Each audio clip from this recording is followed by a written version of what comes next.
तो question number जो 3 चल रहा था कि लेखक लंडकोर के मार्ग में अपने साथियों से किस कारण से पिछड़ गया।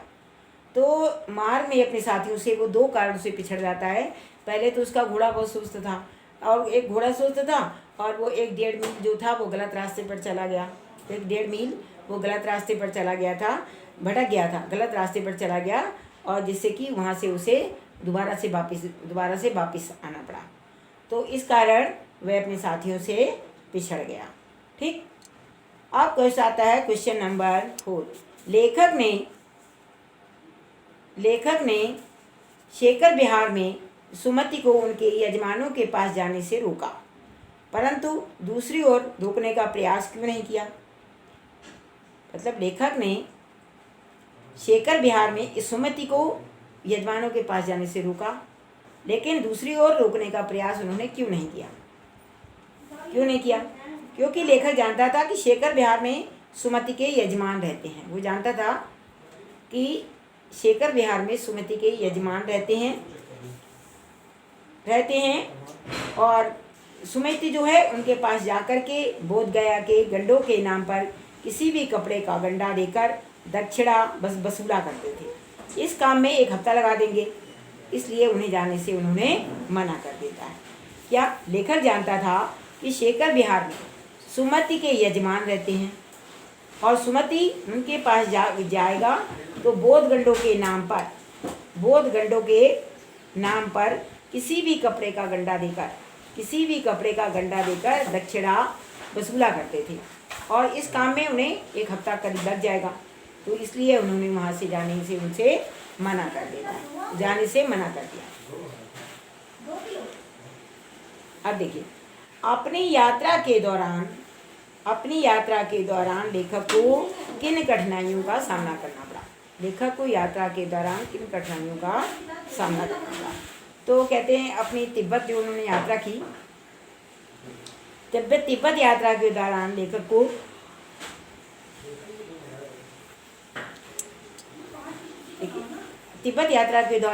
को अनेक कठिनाइयों का सामना करना पड़ा। पहले तो वो क्या था, रास्ता ही भटक गया और रास्ता ही भूल गया।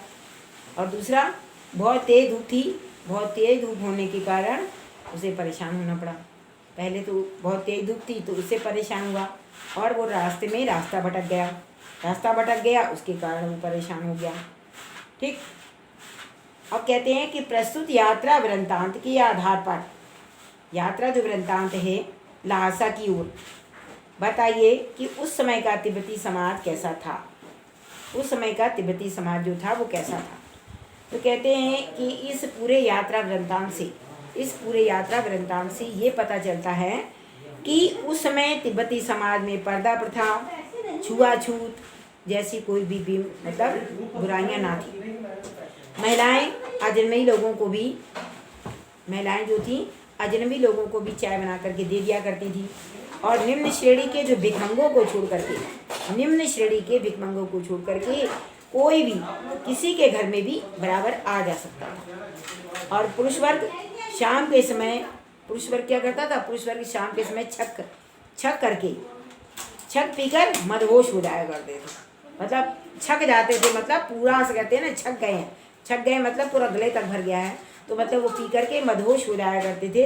वे गंडों पर अगाध विश्वास करते थे। समाज में अंधविश्वास का बोलबाला था। तो देखिए, इस यात्रा वृत्तांत से लहासा की ओर से ये पता चलता है कि उस समय तिब्बती समाज में पर्दा प्रथा, छुआछूत जैसी कोई भी बीमारियां नहीं थी। महिलाएं जो थी अजनबी लोगों को भी चाय बना करके दे दिया करती थी, और निम्न श्रेणी के भिखमंगों को छोड़ करके और किसी भी कोई भी व्यक्ति जो था किसी के घर में भी आ जा सकता था। पुरुष वर्ग क्या करते थे, जो शाम का समय होता था पी करके मदहोश हो जाया करते थे, और वे गंडों पर अगाध अटूट विश्वास किया करते थे, और समाज में अंधविश्वास का बोलबाला भी था। कहते हैं कि मैं अब पुस्तकों के भीतर था। क्या लिखा है? मैं अब पुस्तकों के भीतर था। तो नीचे दिए गए विकल्पों में से कौन सा इस कर्तव्य का अर्थ बतलाता है? लेखक पुस्तक पढ़ने में, कहते हैं लेखक पुस्तक पढ़ने में रम गया, लेखक पुस्तक की शर्त के भीतर चला गया, लेखक के चारों ओर पुस्तकें ही थी, पुस्तक में लेखक का परिचय और चित्र छपा था। तो मैं अब पुस्तकों के भीतर था। तो लिखिएगा, तो इसमें क्या होगा?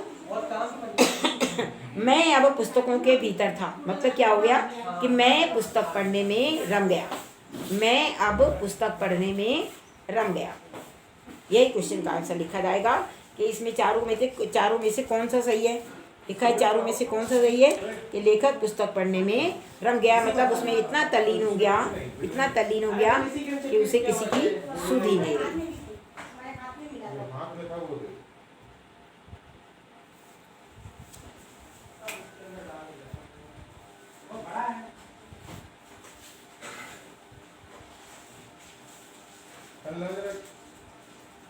अब एक्चुअली देखो आता है क्वेश्चन नंबर 8। क्वेश्चन नंबर आता है 8।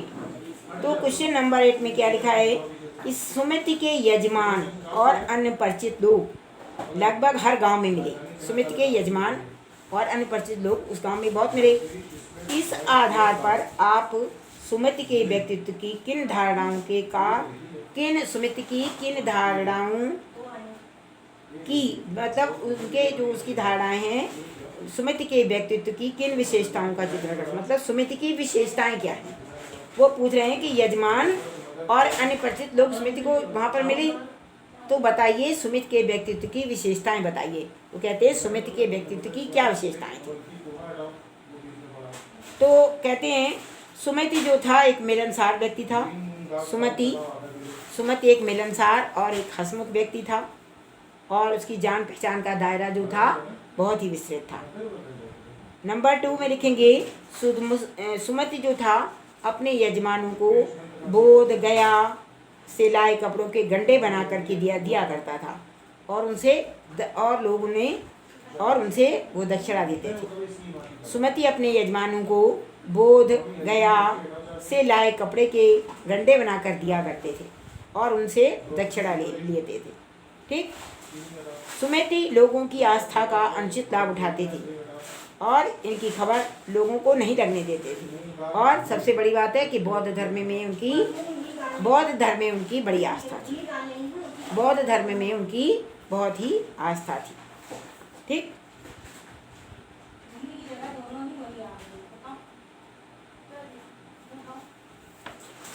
बौद्ध धर्म में उनकी बड़ी आस्था थी। तो ये जो है क्वेश्चन नंबर 8, 1 2 3 4 5 6 7 और 8 क्वेश्चन तक आप अपनी कॉपी में कर लीजिएगा। ठीक है, जो मैंने आपको बताए हैं। अभी मैं इसकी एक फ़ोटो जो है क्लिक करके आपको अभी डाल देती हूँ थोड़ी देर में। ठीक है बेटा जी, ओके बाय, थैंक यू।